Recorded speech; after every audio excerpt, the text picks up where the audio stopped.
Hello my dear learners, welcome to my channel. In this video series, you will learn Java programming language with practical demonstration. In this video, we will learn more about data type conversion. It is the part 2 video of data type conversion.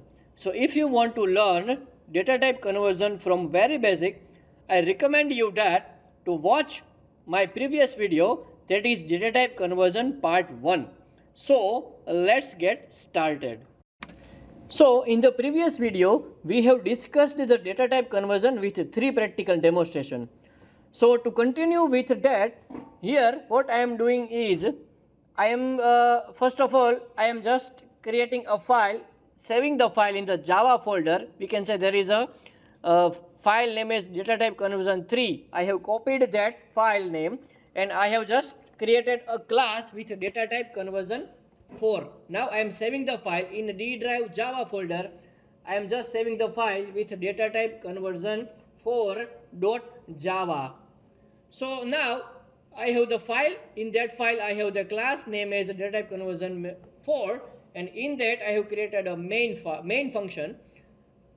I'm just going to the particular file location. So in the D drive, go to the Java folder and okay, I am Java C data type conversion 4.java. Now it is compiled file Java data type conversion 4. That is what we have run the file. So in the main function, what I am doing is I am just creating a variable name as b, and b is a byte type. So byte b equal to 100. And now what I am doing is I am just creating another variable, say for example integer I equal to b. So that byte value I am assigning to the integer value. So this is also a type conversion. You can see like that over here also. The byte variable, what I am doing is I am just assigning the byte value to the integer variable. So it is what it is called. It is called implicit conversion, my dear friends. It's called implicit conversion, right? Okay, so now in the line number 5, what I am doing is I am just creating another variable name as byte number equal to I. So now what I am doing is I am just assigning that integer value to a byte variable, and when I goes to compile it, I have an error, possibly logic conversion from integer to byte. Okay, so it is not possible. We need to do it by explicitly. So just do it with the bracket and write over here byte. So now I have converted the integer value to byte using the explicit conversion. So this is called an explicit conversion. So here I am giving you the demonstration of both implicit conversion and explicit conversion also. Now what I am doing is I am just trying to print out the value system.out dot print print ln and the value of that implicit and explicit variable. I is an integer variable, number is a byte variable. So that is what we have converted into the byte to integer and integer to byte. So I am just printing I with concatenation operator with string plus concatenation operator is number, right? So what I am trying to print is 100. So it is in the output now. I has the 100 value and number also has the 100 value now. So in the next, what I am doing is I am just creating a variable long L equal to 1003, say for example. So L is a long type variable, right?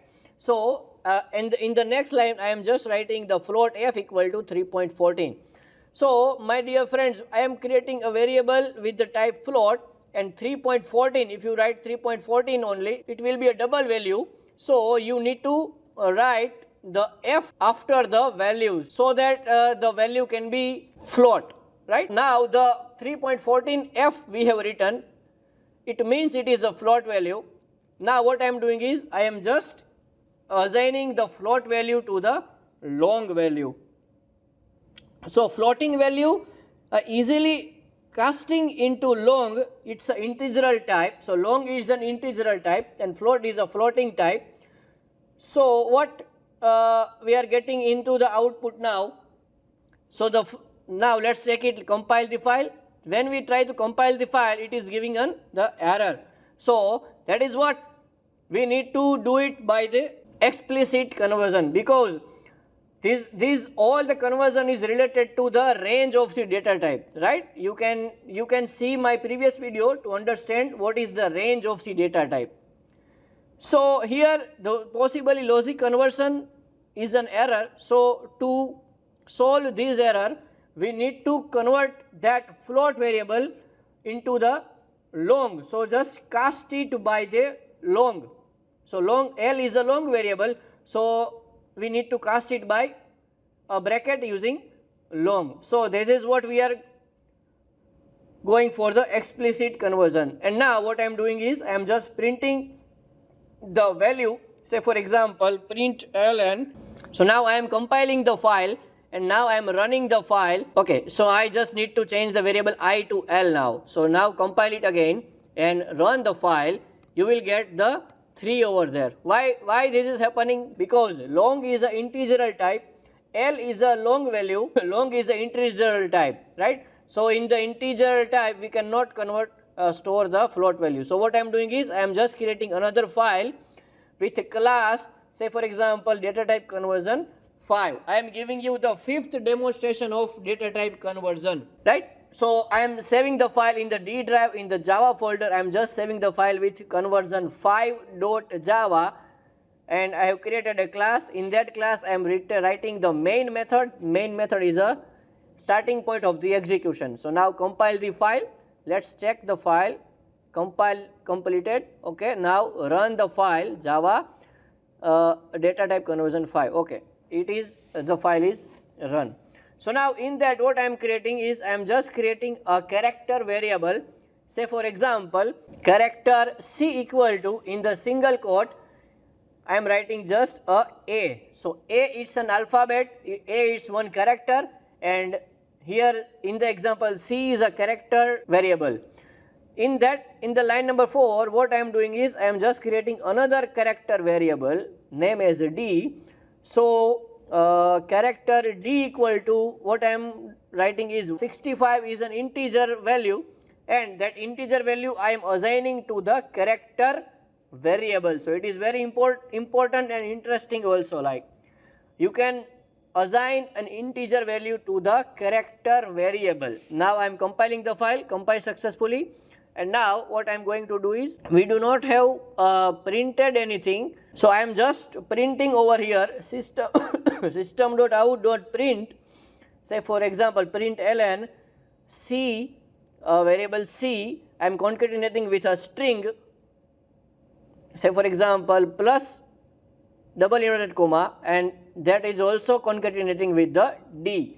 So C plus a string plus D, here plus is a concatenation operator, that is also we have discussed in the previous lectures. So I am just compiling the file java c data type conversion 5.java. Now I am running the file java data type conversion 5. So we are getting A space A. So you can see over here my friends, 65 that is integer value we have assigned to the character variable name as D. So it is automatically converted into the character, because 65 is ASCII value of A, capital A, right? So 65 is converted into the capital A and that is printed over here. This is what the process is done by the Java. That 65 is ASCII value of character capital A. So there are no need to do any explicit conversion. If you provide the integer value as an ASCII value, so it is converted into the character automatically and directly. No need to convert it by the explicitly. Okay, so now what I am doing is I am just printing the value C plus D. Now you can see, my dear friends, the output will be total different, and this is also an important and interesting concept of Java. When I compile the file Java C and when I run the file, we are getting the 130 as an output. Say for example, what is happening over here? See, the C has the capital A and D has the 65 value. So there are no any string, that is we do not have given any string to the particular print ln. So what is done over here is that capital A is converted into the integer.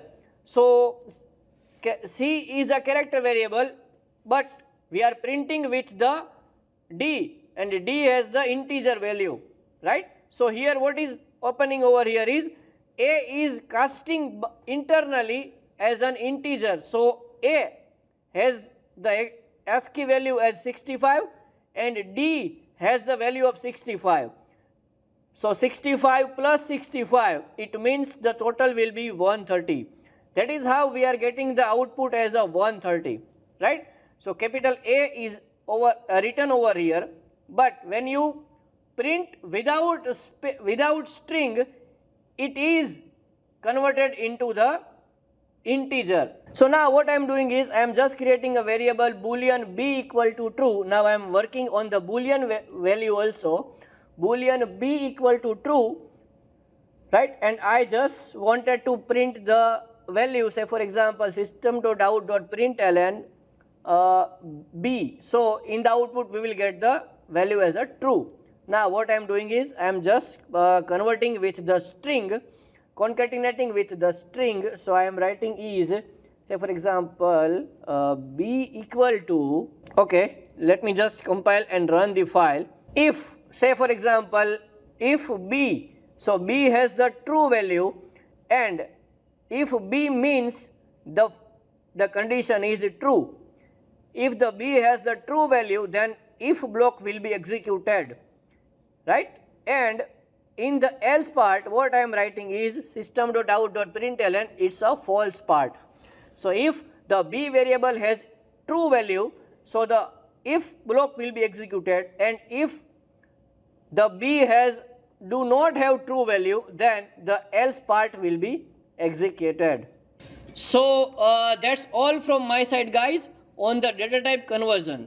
So hope you liked the video and learned the concept. In the next video we will discuss the bitwise operator in Java. Thank you, guys.